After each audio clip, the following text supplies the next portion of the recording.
গদাই এর আকুতি দেখে মনে হয় গদাই মায়ের দর্শন পায়,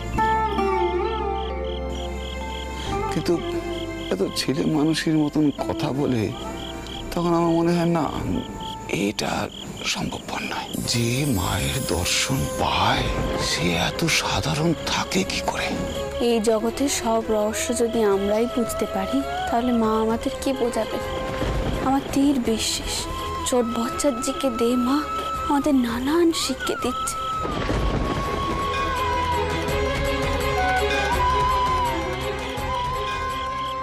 রানীমা,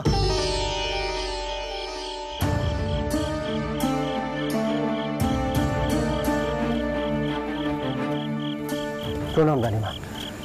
বলছিলাম পাহারার ব্যবস্থা পুরো দমেই করা আছে, কিন্তু পাহারাদাররা ঠিক মতো কেন পাহারায় ছিল না সেটাই বুঝতে পারছি না। আচ্ছা রানীমা, কি এমন ঘটনা ঘটেছে যে? সেইটা আমি এখনই কইতে পারছি না মল্লিক মশাই, তবে এই মন্দিরে যে একখানা বড় বিপদ ঘটতে যাচ্ছিল যা মায়ের আশীর্বাদে ঘটেনি এ বিষয়ে আমি নিশ্চিত। সে যাই ঘটে থাকুক মল্লিক মশাই, মন্দিরের ওপর যে অনেকেরই রাগ আছে সে তো কারুর অজানা নয়। প্রয়োজনে পাহারা বাড়াতে হবে। আমি বাড়ি ফিরে বাবা মশাইয়ের সঙ্গে কথা বলছি।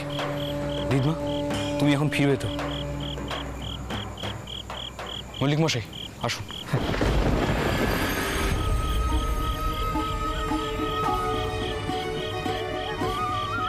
কেন জানি না আমার মন বারবার কইছে এই মন্দিরে একখানা ঝড় আসবে, আবার ভয়ানক ঝড়।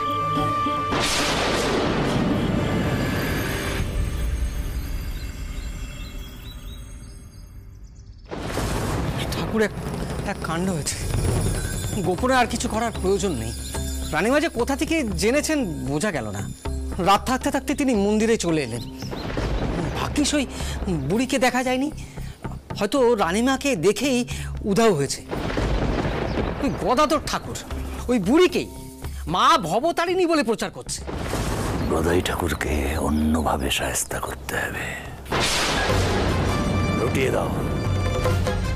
আমি মন্দিরে যাব গদাধরের আরতি দেখতে, তবে যাওয়ার আগে সম্পূর্ণ প্রস্তুতি নিয়ে যেতে হবে। গদাধরের মধ্যে কিছু না কিছু শক্তি তো আছেই, যার ফলে বারবার রক্ষে পেয়ে যাচ্ছে। আজ মধ্যরাতে আমি সাধনায় বসবো। তারানাথ, আগে ব্যবস্থা করো।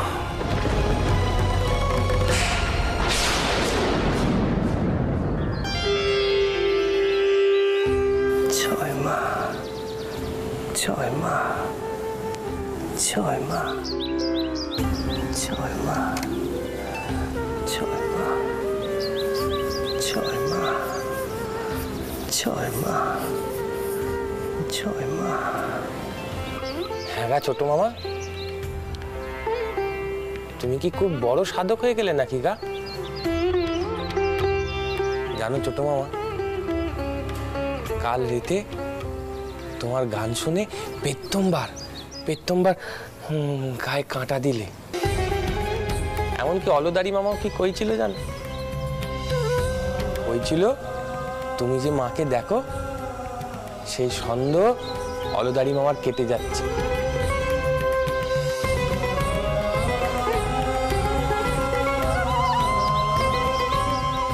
জয় মা, জয় মা।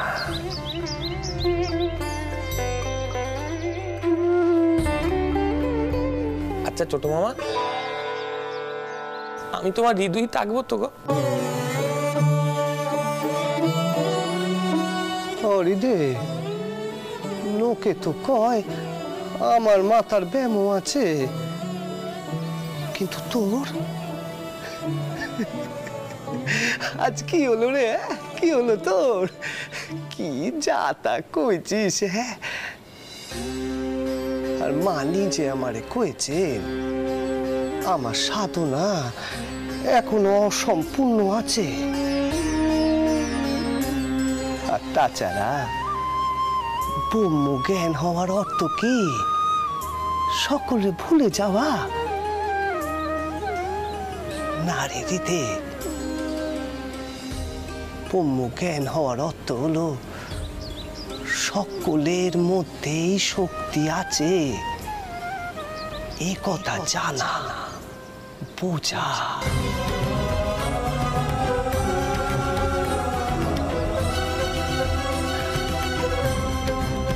আর তুই হলি গে আমার সাকরেদ, তোরে কি আমি ভুলতে পারি রে? তোরে কি আমি ভুলতে পারি?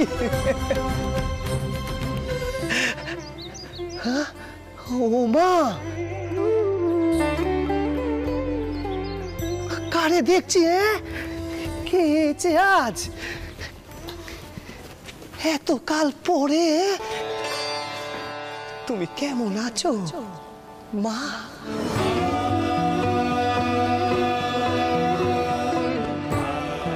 আজকাল মন্দিরে আসলে কেন? আসবো কইলে কি আর আসা যায় ছোট্টা?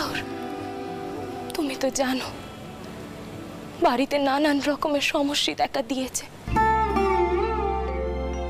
বড় বউয়ের যা দশা, তুমি তো দেখেছো তাকে। দেখেছি গো, দেখেছি। বড় দুঃখী নাথ বউ।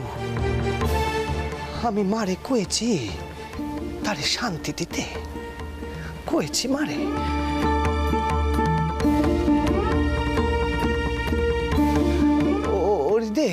রিদে রে, তুই দাঁড়িয়ে আছিস কেন? দাঁড়িয়ে আছিস কেন? কতদিন পরে আমার মা মন্দিরে এসেছে, তুই পেশাদ খাওয়াবি না তারে? যা যা দেখিনি, যা পেশাদ নিয়ে আয়। ওরে যা যা যা দেখিনি, যা। মা গো, এখান থেকে নয়, চলো দেখিনি মা ভবতারিণীর সম্মুখে দাঁড়িয়ে তারে প্রণাম করবে। চলো মা, চলো।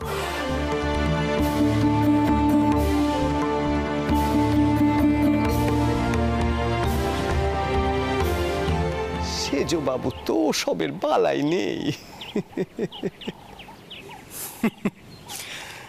সে তুমি ঠিক কথা বলেছো ছোট ঠাকুর। সত্যি আমি অত সহজে বিশ্বাস করতে পারি না। সত্যি কথা বলতে কি, তুমি যে বলছিলে তুমি স্বচক্ষে ঈশ্বর দেখতে পাচ্ছ, এই কথা আমি মন থেকে মানতে পারি না। আমি জানি তুমি লোক ঠকানোর মানুষ নও। আমার মনে হয় তুমি এমন কিছু দেখো যা দেখে তোমার ধারণা হয় তুমি ঈশ্বর দেখতে পাচ্ছ। কি জানো তো, পাথরের প্রতিমা সে যত সুন্দরই নির্মাণ হোক না কেন, তাতে প্রাণের সঞ্চার হতে পারে না।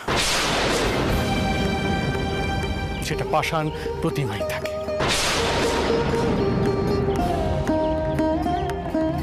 কি কথা কয়েছেন কি আপনি? মায়ের মন্দিরে দাঁড়িয়ে এমন ধারা কথা কয়েছে? আচ্ছা, আপনার কি মুখে কোনো কথাই বাদে নেই?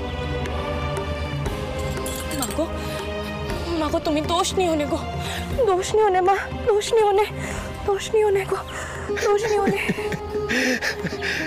মা গো, মা তুমি অস্থির হয়ে নে, অস্থির হয়ে নে তুমি।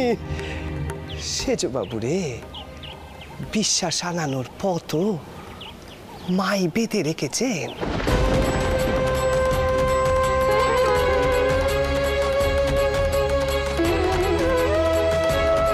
যে মানুষ সারাদিন ধরে মন্দির তদারকির কাজ করে, মা কি তারে দূরে সরিয়ে রাখতে পারে?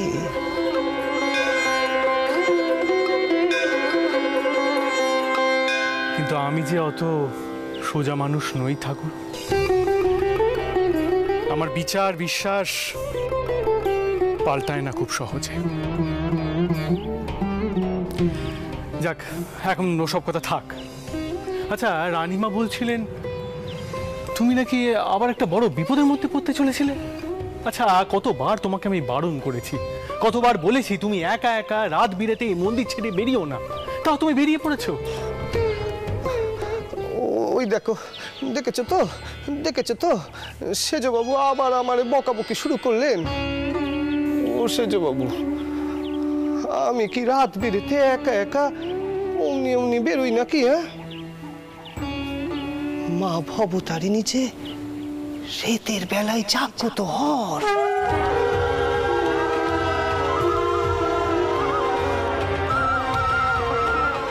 আমি কি করব কও দেখিনি, আমি কি করব?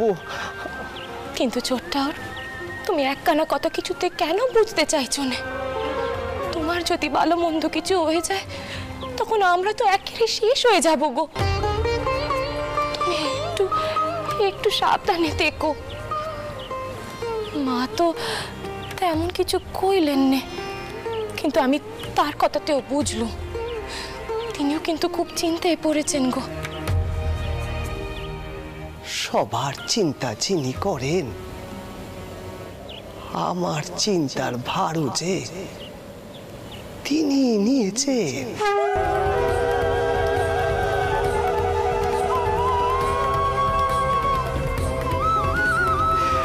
তিনি নিয়েছেন গো। তুমি দাঁড়িয়ে থেকো নে, এসো দেখিনি, এসো এসো আমার সঙ্গে, এসো এসো গো। সেজবাবু,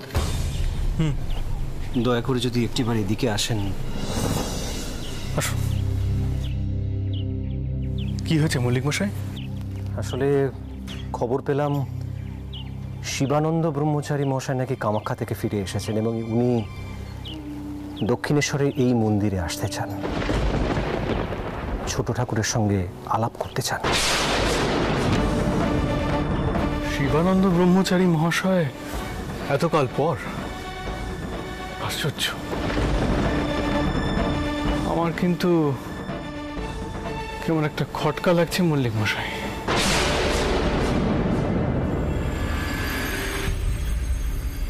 মা, মা। দিদমা, আসি।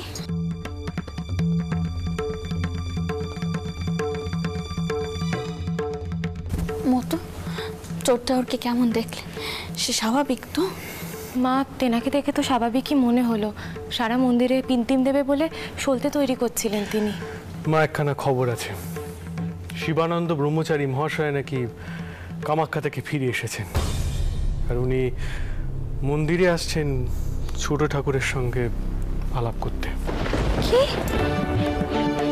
ব্রহ্মচারী ঠাকুর মন্দিরে আসছেন, তাও আবার ছোট ঠাকুরের সঙ্গে আলাপ করতে? এককালে তো তিনি আমাদের কম কেটে জাননি। এই মন্দির যে মায়ের টাইয়ের ঝুঁকি, সেটাই তো তিনি মানতেননি, তারপরেও তিনি আসছেন। এর পেছনে নিশ্চয়ই কোনো কারণ আছে মতো। মা, এমনটাও তো হতে পারে যে তেনার মন পাল্টেছে। না চটকুকি, তা পাল্টানো অত সহজ নয়। তিনি অনেক বড় মাপের সাধক, তা নিয়ে তার গুমরও কিছু কম নয়। আর যে কারণেই হোক না কেন, মাকে দর্শন করতে তিনি মন্দিরে আসছেন না। আমার কিন্তু বিষয়খানা ভালো টেকছে না মতোর।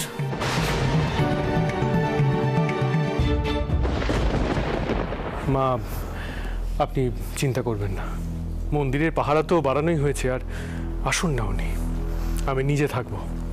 ছোট ঠাকুরকে উনি কিছু বলতে পারবেন না, আপনি চিন্তা করবেন না মা। মা, আমি এখন একটু বেরোচ্ছি, বিদ্যাসাগর মশাইয়ের সাথে একবার দেখা করব, ভূপালকেও নিয়ে যাচ্ছি। ফিরে এসে তারপর জানার চেষ্টা করব উনি কেন মন্দিরে আসতে চাইছেন। আসি মা।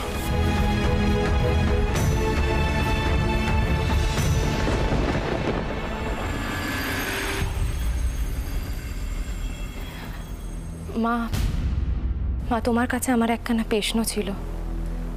তুমি কি বেদবা বিবাহের পক্ষে লড়াই করছো নাকি? তোমার জামাইকে দেখে তো তাই মনে হচ্ছে মা। আমি কিন্তু তোমাকে আবারও কইছি, সমাজের মাতারা এ কথা কিছুতেই মেনে নেবেন না, আবার বাড়ি বয় অশান্তি নিয়ে আসবে তেনারা। বদিদিও কিন্তু তোমার এই লড়াই একেবারে পছন্দ করছে না মা। কি থাক না এখন এসব কথা, আমার মনখানা বড় অস্থির হয়ে আছে চটকুকি। শুধু একখানা কথা জেনে রাখো, বেদবা বিবাহ নিয়ে আমি কোনো লড়াইতে নামিনি। তবে ঈশ্বর আমার বড় স্নেহে, তার কোনো বিপদ হলে আমি পিছিয়ে আসতে পারবো না।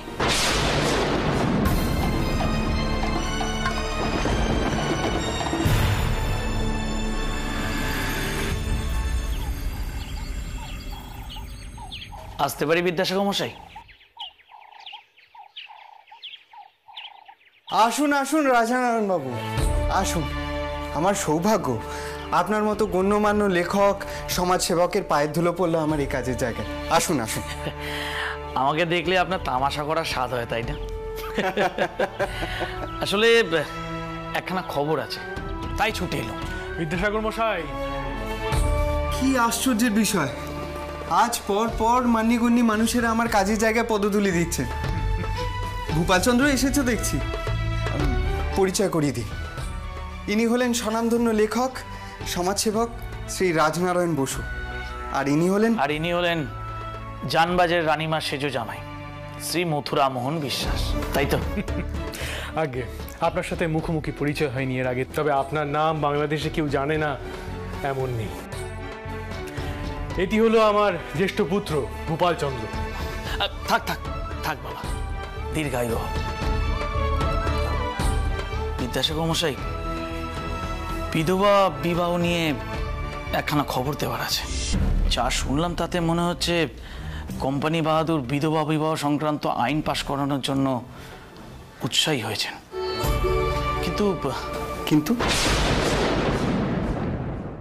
শুনলাম যে শোভাবাজার থেকে নাকি বিরোধীরা সই সংগ্রহ করছেন যাতে এই আইন পাশ না করা যায়। বেশ, তাহলে আমাদেরও তাই করতে হবে, পাল্টা সই জোগাড় করতে হবে আর দেখিয়ে দিতে হবে যে আমাদের মতের পক্ষেও অনেক বিদ্বজন রয়েছেন।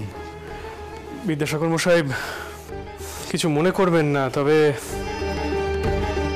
আপনার পক্ষে কতগুলো সই সংগ্রহ করা যাবে এই বর্তমান পরিস্থিতিতে, এই সমাজে?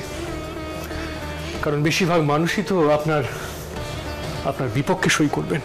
দেখুন মথুরবাবু, ভালো কাজের জন্য কোনো কালেই খুব বেশি লোক পাওয়া যায় না, তবে এই সই জোগাড় করার কাজে একটা উপকার হবে। এই সমাজের প্রত্যেক শ্রেণী প্রত্যেক বর্গের লোক এইটুকু অন্তত জানতে পারবে যে বিধবা বিবাহ হতে পারে,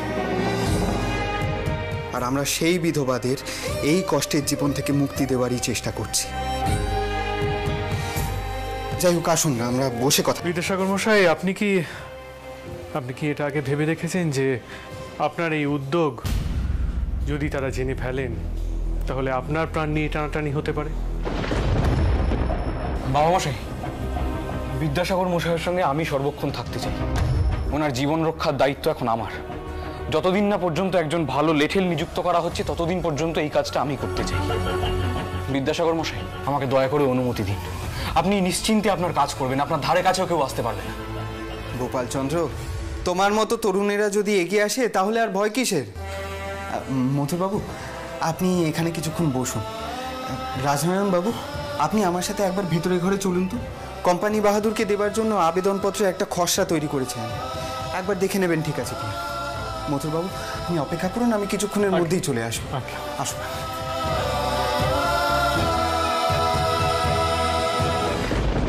আমি ভাবছিলাম শিবানন্দ ব্রহ্মচারী মহাশয়ের ওপর বলবো তোমাকে লক্ষ্য রাখতে। জানো তো, তিনি মন্দিরে আসবেন বলেছেন। আসলে বাবা মশাই, আমি ভাবছিলাম বিদ্যাসাগর মহাশয়ের সঙ্গে এই সময় থাকাটা জরুরি, তাই। না, ঠিকই, আসলে দুদিকেই লক্ষ্য রাখতে হবে। ঠিক আছে, তুমি বিদ্যাসাগর মশাইয়ের সাথে থাকো, আমি মন্দিরের দিকটা দেখছি। এক এক সময় চারিদিক থেকেই বিপদ ঘিরে ধরে।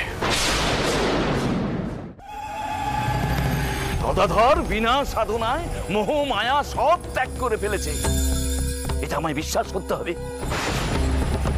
আমিও দেখব সে কত বড় শক্তিধর। প্রথমে তাকে মন্ত্রের পরীক্ষা দিতে হবে, তারপর সেটা সরাসরি প্রমাণ করতে হবে।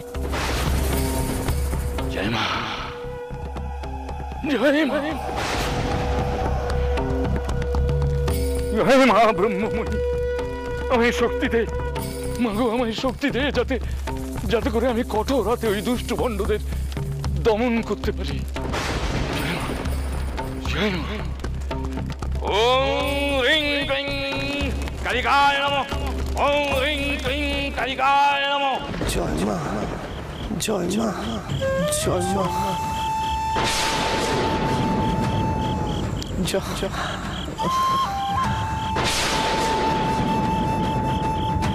মা, মা রে, কেন এমন হচ্ছে ক দেখিনি তুই? কেন হচ্ছে মা? আমি কি তোর ভুবন মোহিনী রূপ আজ নিজের ভেতরে দেখতে পাবো নে মা? দেখতে পাবো নে? তুই দেখা দিবি নে? দেখা দিবি নে মা? কেন দিবি নে? কেন দিবি নে মা? দেখা দে, দেখা দে মা, দেখা দে, দেখা দে। জয় মা, জয় মা। ওম রিং ক্লিং কালিকায় নমঃ। জয় মা, জয় মা, জয় মা।